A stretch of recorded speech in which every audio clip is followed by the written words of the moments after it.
오늘 우리에게 주신 말씀은 시편 66편 1절에서 9절까지의 말씀입니다. 구약성경 848면 시편 66편 1절에서 9절까지 말씀 제가 봉독하도록 하겠습니다. 온 땅이여 하나님께 즐거운 소리를 낼지어다. 그의 이름의 영광을 찬양하고 영화롭게 찬송할지어다. 하나님께 아뢰기를 주의 일이 어찌 그리 어미하신지요. 주의 큰 권능으로 말미암아 주의 원수가 주께 복종할 것이며 온 땅이 주께 경배하고 주를 노래하며 주의 이름을 노래하리이다 할지어다. 와서 하나님께서 행하신 것을 보라. 사람의 아들들에게 행하심이 어미하시도다. 하나님이 바다를 변하여 육지가 되게 하셨으므로 무리가 걸어서 강을 건너고 우리가 거기서 주로 말미암아 기뻐하였도다. 그가 그의 능력으로 영원히 다스리시며 그의 눈으로 나라들을 살피시나니 거역하는 자들은 교만하지 말지어다. 만민들아 우리 하나님을 송축하며 그의 찬양 소리를 들리게 할지어다. 그는 우리 영혼을 살려두시고 우리의 실족함을 허락하지 아니하시는 주시로다. 아멘. 오늘 시편 66편 1절에서 9절은 단순한 구조로 이루어져 있습니다. 한마디로 온 땅과 만민들이 하나님을 찬양하라 라는 노래인데요. 1절부터 4절 보시면 온 땅이여 하나님을 찬양하라 이런 내용이 담겨 있고 5절에서 7절은 하나님의 행하심과 능력을 보라라는 내용이 담겨 있습니다. 마지막 8절 9절은 만 백성들이 하나님을 찬양할 것임을 이야기하고 있죠. 자, 그러니까 온 땅아 찬양하라, 또 만민아 주를 찬양하라 라는 앞뒤의 내용이 있고 가운데 왜 그래야 하는지 하나님의 행하신 능력을 보게 될 때 하나님은 찬양할 수밖에 없다라는 노래라고 할 수가 있겠습니다. 온 땅과 만 백성들이 하나님을 찬양해야 하는 이유는 하나님이 행하신 그 어미하신 일을 볼 때 그분을 찬양할 수밖에 없다라는 고백인 것이죠. 어미하신 일이라는 것은 어제도 말씀드렸지만 놀라운 행적, 또 경이로운 일이라는 뜻입니다. 영광스러움과 두려움이 함께 담긴 표현인데요. 시인은 하나님이 행하신 이 여러 어미하신 일들 중에 특별히 홍해 사건을 언급합니다. 본문 5절 6절 말씀 보시면 홍해를 육지처럼 건넌 사건이 담겨져 있는데요. 바다가 육지가 된 사건과 또 강을 통과한 사건 두 가지가 기록되어 있는 것처럼 보이는데 홍해를 건넌 것과 요단강을 건넌 것 둘 다를 말할 수도 있겠지만 시편에서 바다와 강은 자주 평행적으로 사용이 됩니다. 예를 들면 시편 24편 2절에 보면은 여호와께서 그 터를 바다 위에 세우심이요 강들 위에 건설하셨도다 이런 구절이 나와요. 그러니까 바다와 강이 비슷한 의미로 사용되고 있는 것이죠. 또 강으로 번역된 단어는 큰 물, 또 깊음을 뜻할 수도 있기 때문에 이 5절 6절이 홍해 사건을 의미한다라고 볼 수 있겠습니다. 그러니까 온 땅과 만민이 하나님을 찬양해야 하는 이유는 무엇입니까? 홍해를 가르시고 자기 백성을 구원하신 하나님의 능력을 볼 때에 하나님을 찬양할 수밖에 없다라는 노래인 것이죠. 또 8절에서 9절은 아까 말씀드렸듯이 만민에게 하나님을 찬양하라는 외침인데 특별히 생명을 지켜주신 하나님을 찬양하라고 외치고 있습니다. 9절 보시면 우리 영혼을 살려두시고 우리의 실족함을 허락하지 않으시는 하나님에 대해서 노래하고 있죠. 우리의 실족함을 허락하지 않으시는 하나님이라는 이 말씀이 참 위로가 됩니다. 우리의 가난, 질병, 상실, 또 실패와 상처 이 모든 것들이 우리 삶 전부를 망가뜨리지 못하도록 하나님은 절대 그렇게 허락하지 않으시고 우리 삶을 지키신다는 것이죠. 하나님이 행하신 이 놀라운 일 때문에 우리는 하나님을 더 깊이 찬양하게 될 것입니다. 그분은 바다가 변해서 육지가 되게 하시는 분이시죠.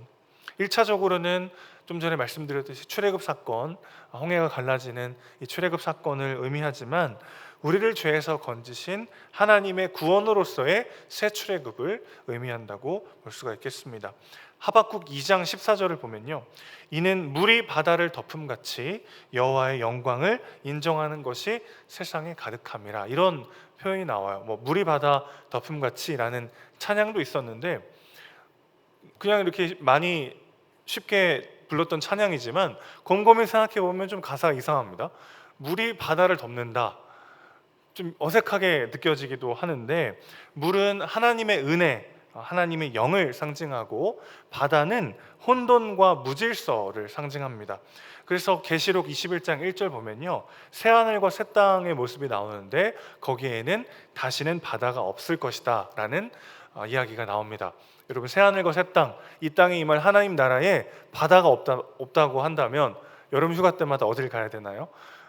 그런 아쉬움으로 읽을 게 아니고, 그 구절에서의 바다라고 하는 것은 무질서와 혼돈을 의미하는 거죠. 하나님께서 그 모든 것들 가운데 하나님의 영광과 하나님의 질서를 부여하셔서 이제 다시는 우리 삶 가운데 그 어떤 죄와 무질서와 혼돈이 사라질 것임을 이야기하는 것입니다. 자, 그러니까 이런 전체 성경적인 어떤 이미지에서 봤을 때, 의미에서 봤을 때 바다를 가르시고 육지를 우리에게 건너게 하신다는 것은 1차적으로는 홍해 사건을 의미하지만, 이 홍해라고 하는 이 출애굽이라고 하는 이 사건은 우리에게 새 출애굽으로서, 즉 죄와 사망으로부터 우리를 건지시는 하나님의 구원을 상징한다고 말씀드렸고, 그러니까 그게 모든 무질서와 혼돈을 잠잠케 하시고 하나님의 질서와 하나님의 생명을 부여하시는 하나님의 구원 사역을 담고 있는 표현이다라고 볼 수가 있는 것이죠.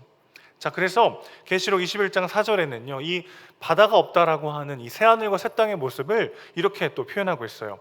모든 눈물을 그 눈에서 닦아주시니 다시는 사망이 없고 애통하는 것이나 곡하는 것이나 아픈 것이 다시 있지 아니하리니 처음 것들이 다 지나갔음이러라.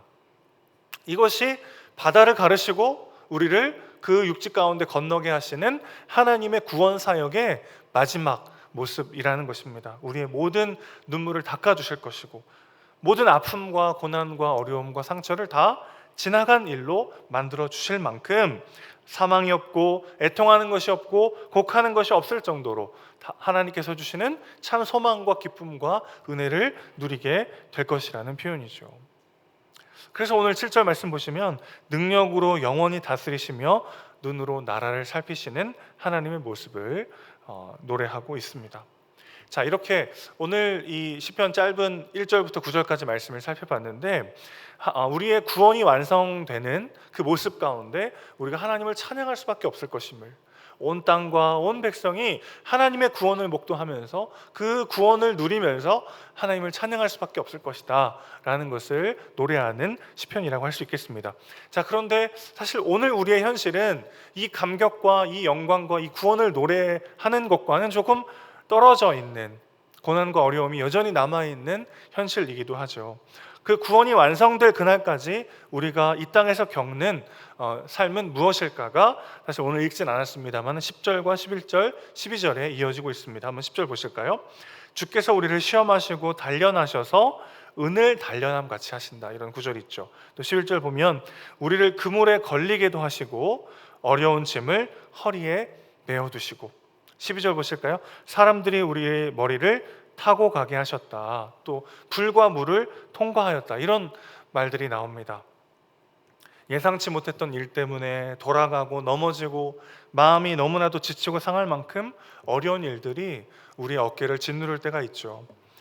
또 삶을 살다 보면 자존심 상하는 일들, 가슴에 막 불이 치밀어 오르는 상황들, 물에 빠져 허우적거리듯이 아무것도 할 수 없는 상황들이 우리 앞에 다가오기도 합니다. 그런데 오늘 시편은 무엇을 약속하고 있어요? 그 결과가 무엇입니까? 12절 하반절 보시면 하나님께서 우리를 끌어내서 풍부한 곳에 들이셨나이다. 언뜻 우리의 직관과 우리의 논리로는 이해가 되지 않아요. 우리를 단련하셔서 은을 단련함 같이 불 가운데 우리를 가게 하실 때도 있고, 그물에 걸리게 하시고 어려운 짐을 허리에 메어두게 하실 때도 있고, 사람들이 우리 머리를 타고 가게 하시기도 하고, 물을 통과하는 것 같은 시련과 고난을 경험할 때도 있습니다. 그런데 그 결과가 무엇이라고 하는 거죠? 하나님께서 우리를 끌어내사 풍부한 곳에 들이셨나이다. 하나님께서 우리를 물 가운데, 불 가운데, 어떤 그물과 무거운 짐 가운데 우리를 메어두시는 줄 알았는데 오히려 고난과 어려움 가운데 끌어내셔서 풍부한 곳에 들이시고자 하는 하나님의 일하심이더라는 거죠. 우리의 지금 수준에서의 현실을 바라보는 눈은 지금 당장 뭔가 일이 잘 되고 더 풍요로워지고 더 많은 것을 가질 때 그것이 축복이라고 여기기가 쉽지만, 물론 그것도 하나님의 은혜요, 더하심이고 축복일 수 있습니다. 그러나 우리 인생 전반에 걸쳐서 진정한 구원과 진정한 영혼의 가치를 바라볼 때 내가 당하는 모든 고난과 어려움은 하나님께서 풍부한 곳으로 나를 이끄시기 원하시는 축복이요 사랑의 손길이라는 것을 고백할 수밖에 없다라는 것이죠. 지금 다 이해할 수 없지만, 지금 다 동의되지 않지만 하나님의 일하심은 결국 우리를 끌어내셔서 인생이라고 하는 고난과 절망과 어려움에서 끌어내셔서 우리를 풍부한 곳으로 이끄시기 위한 사랑의 축복의 손길이라는 것을 오늘 말씀은 이야기하고 있습니다. 한마디로 이 오늘 시편 1절부터 66편 1절부터 9절까지 말씀이 노래하는 이 구원과 영광의 순간에 들어가는 과정은 어떤 과정이죠? 시험과 연단을 넘어 풍부한 곳으로 들어가는 과정이라고 할 수가 있겠습니다. 자, 그럼 이 풍부한 곳이라는 게 대체 뭘까? 이 표현이 되게 참 재밌는 표현인데요. 성경 전체에서 시편에서만 딱 2번 쓰였습니다. 하나는 시편 23편에서 쓰였고 오늘 본문 66편에 쓰였는데, 시편 23편 너무 잘 아시는 시편이죠. 23편 5절에서 쓰였습니다. 주께서 내 원수의 목전에서 내게 상을 차려주시고 기름을 내 머리에 부으셨으니 내 잔이 넘치나이다 할 때 이 넘치나이다가 같은 표현이에요. 그러니까 기본적으로 넘쳐 흐르다, 그리고 장소적 개념으로서 풍요롭고 충만한 장소를 의미합니다. 이게 시인이 표현할 수 있는 최선이었어요. 계시의 점진성으로 하나님께서 우리를 어떻게 인도하시고 어떻게 구원하시고 우리 가운데 새하늘과 새 땅임에서 어떻게 마지막 하나님 나라가 이 땅에 도래할지 시인은 다 아직 알지 못했습니다. 그러니 시인에게는 이게 최선의 표현이었던 거죠. 충만한 장소, 모든 것이 넘쳐 흐르는 그 풍요와 축복의 장소를 하나님이 우리에게 주시기 원하신다. 결국 그것으로 우리를 이끄시기 원하신다라는 것이 시인의 표현이었습니다. 우리는 그곳이 마지막 이 땅에 임할 새하늘과 새 땅, 하나님의 나라임을 알고 있는 것이죠. 이번 한 주간 참 많은 일들이 있었습니다. 질병으로 고통당하는 성도님들을 신방하면서 하나님이 좀 기도하면 낫게 해주시고 하나님께서 좀 빨리 일하시면 얼마나 좋을까, 그런 생각이 든 적도 있었어요. 목사로 부르셔놓고 왜 이렇게 무능력하게 만드셨을까, 그런 불평이 터져 나오기도 했습니다. 또 재정적인 어려움을 당하는 성도님들을 지켜보면서 풍족하게 채워주시고 하나님을 믿는 자가 누리는 축복이 무엇인지를 좀 제대로 보여주셨으면 얼마나 좋을까, 그런 막 탄식이 나오기도 했어요. 삶의 여러 문제들 때문에 눈물 흘리시는 분들도 계십니다. 하나님 왜 이렇게 더디게 일하십니까? 왜 당장 이 문제를 해결해 주지 않으십니까? 그렇게 따지고 물었던 한 주를 보냈습니다. 참 믿음 없는 한 주를 보냈어요. 그런 저의 절규와 따짐에 하나님은 이렇게 응답하셨습니다. 삶의 여정은 시험과 연단을 넘어 풍부한 곳으로 가는 과정이다. 십자가 없이는 부활도 없습니다. 고난 없이는 영광도 없습니다. 시험과 연단을 통과하여 도달하는 것이 하나님 나라입니다. 그러니 오늘 우리가 할 수 있는 일은 무엇입니까? 삶의 문제가 너무 힘겨워서 그저 내가 주님께 드릴 것이라고는 눈물밖에 없을 때 여전히 나를 안아주시는 우리 주님의 한없는 사랑, 그 사랑을 찬양하며 오늘 하루를 믿음으로 살아내는 것이죠.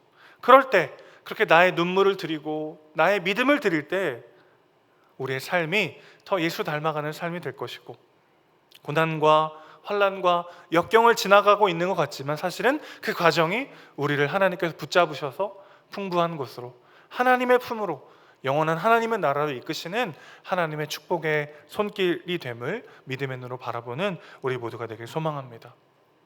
오늘 말씀 준비하면서 이 찬양이 생각이 났어요. 내 삶 드리리라는 찬양인데 이런 가사가 있습니다.